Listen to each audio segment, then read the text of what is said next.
Well, Ben, sa different note naman, how excited are you for your Cosmo Bash? Natakot ako.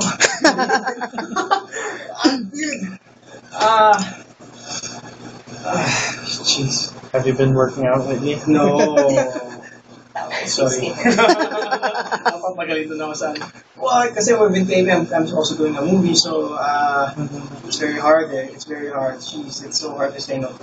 Alam niyo naman guys, you guys follow me on Instagram. So, Yes. I'm so weak for food, so it's been hard. It's like, because I don't get to work out there.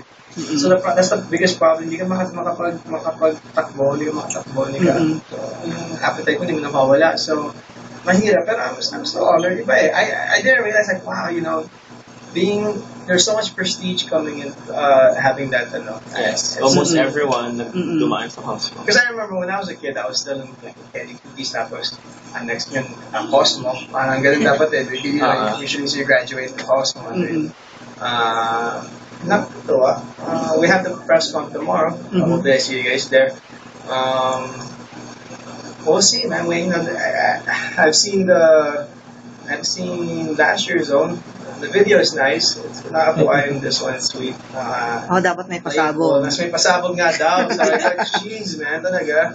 So, and that was pretty. The picture that they end up using was. I mean, where Sa mga survey, Ben, nasa top 3 yung photo mo. Talaga? For this year's centerfold. That's neat. I wonder if I still have my The final photo, how do you feel na nakita mo yun yung ginamit? I told them naman, because last year I was very reluctant with it. I won't lie. I was very shy with last year's Cosmo Bad. I wasn't able to do the rap as well. Nakakaya naman ka Irish and everybody even gave me a full page spread last year. Yeah. So I was in the centerfold, but still, that's I don't care for that kind of stuff, right? But now that since you're doing the centerfold and I mean whatever you guys need from me, I'll do it. So was it your idea? That's what they needed. They needed my butt. So yung pala yun. Whatever you need. I need your butt. Okay. So Pero what made you decide to you don't wanna be. I thought about it. I don't want to be 50 years and then look back and say I didn't. I don't want to have anything like that. The less regrets you have when you're older, the better. And if I have the regret that, and I doubt this, but if I have a regret in doing something, at least I did it. You know what I mean? Like at least I went through it. I should have done that. That's okay. You went through it. Well, I went through it.